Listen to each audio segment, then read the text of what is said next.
নমস্কার বন্ধুরা, সুমিতা রান্নাঘরে সবাইকে স্বাগত। আবারও চলে এসেছি তোমাদের সাথে নতুন একটা ভিডিও শেয়ার করতে। আর তোমাদের সাথে শেয়ার করব মালাই চানার রেসিপি। একবার হলেও এইভাবে মালাই চানাটা বানিয়ে খেয়ে দেখো, খেতে দুর্দান্ত হয়। মালাই চানাটা বানানোর জন্য আমি কাবলি ছোলাটা সারা রাত ভিজিয়ে রেখেছিলাম। দেখো কাবলি ছোলাটা ভালোভাবে ভিজে গেছে। এবারে কড়াইতে বেশ কিছুটা জল দিয়ে কাবলি ছোলাগুলো সিদ্ধ করতে দিয়ে দেবো।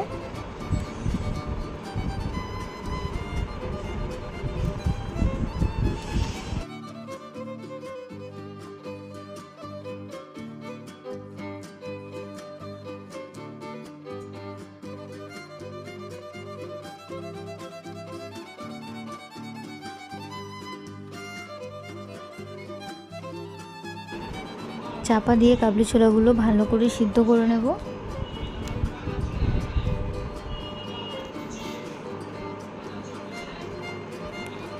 দেখো কাবলি ছোলাগুলো আমার ভালোভাবে সিদ্ধ হয়ে গেছে। জল ঝরিয়ে রেখে দেব। দিয়ে এই মালাই চানাটা বানানোর জন্য একটা মশলা তৈরি করে নেব। তার জন্য কড়াই দিয়ে দিচ্ছি প্রথমেই সাদা তেল। এবারে দেবো একটু বড় বড় ডুমো ডুমো করে কাটা পেঁয়াজ, আর দেবো ঝাল অনুযায়ী কয়েকটা কাঁচা লঙ্কা আর কয়েক কোয়া রসুন, আর দেবো কুচি করে রাখা কিছুটা কাজু বাদাম।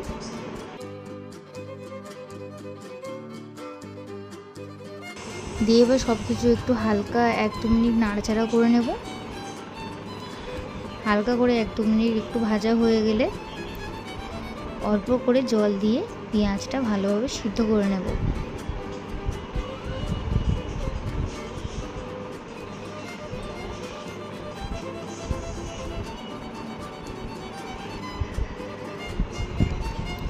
দেখো পেঁয়াজটা ভালোভাবে সিদ্ধ হয়ে গেছে। এবারে এটা মিক্সির জারে তুলে নিয়ে ঠান্ডা করে নেব। আর এরই মধ্যে দিয়ে দিচ্ছি আমি 100 গ্রামের মতো টক দই। দিয়ে এবার সব কিছু এবার ভালো করে একটা মিহি পেস্ট বানিয়ে রেখে দেব। এবার রান্নাটা করার জন্য আমি কড়াইতে দিয়ে দিচ্ছি বেশ কিছুটা সাদা তেল। এবার ফোড়নে দেব আমি শুকনো লঙ্কা, গোটা জিরে আর গোটা গরম মশলা।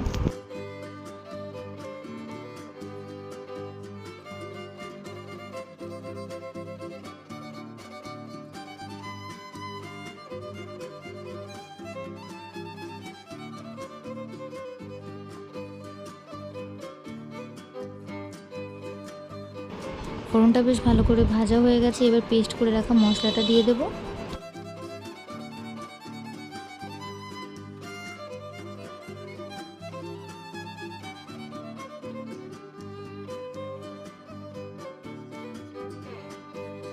এবার একটু ভালো কালারের জন্য আমি দিয়ে দিচ্ছি কাশ্মীরি রেড চিলি পাউডার, আর স্বাদ মতো লবণ, আর দেবো স্বাদ মতো একটু চিনি।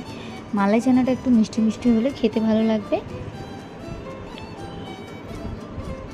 দিয়ে এবার মশলাটা বেশ ভালো করে একটু কষিয়ে নেব।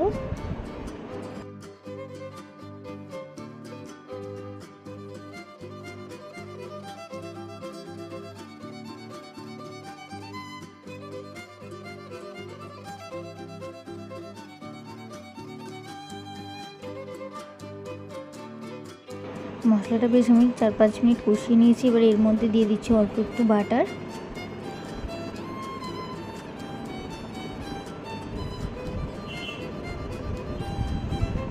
বাটারটা দিয়েও 1-2 মিনিট ভালো করে একটু মিশিয়ে নেব।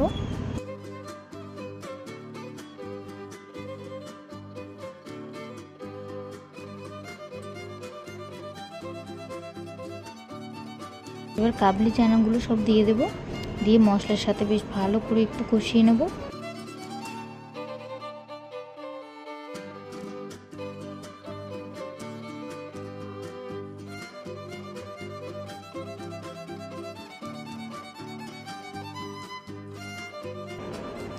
এবার এর মধ্যে দিয়ে দেবো আমি ফ্রেশ ক্রিম।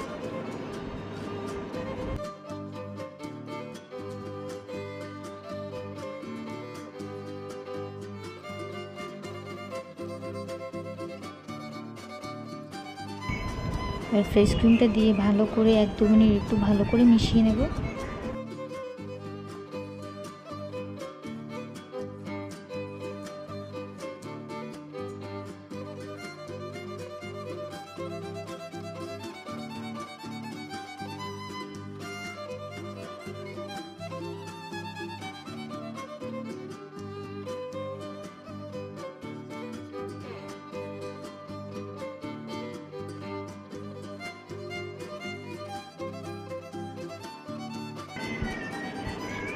कसूरी मेथी,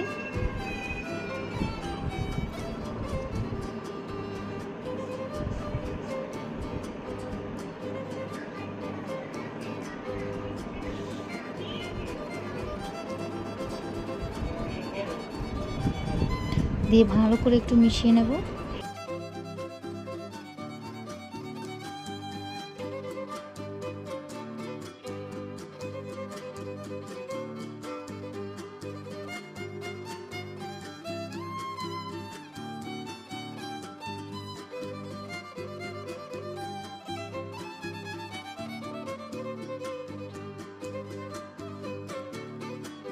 চার 5 মিনিট রান্না করে নামিয়ে নেব। এটা রুটি, নান, পরোটা সবার সাথে জাস্ট খেতে ফাটাফাটি লাগবে। আর আমার এই ভিডিওটি যদি ভালো লাগে তাহলে like, comment, share and subscribe করতে ভুলো না। আবারও দেখা হবে নতুন কোনো ভিডিওর সাথে। ততক্ষণ সবাই সুস্থ থাকবেন, ভালো থাকবেন। ধন্যবাদ।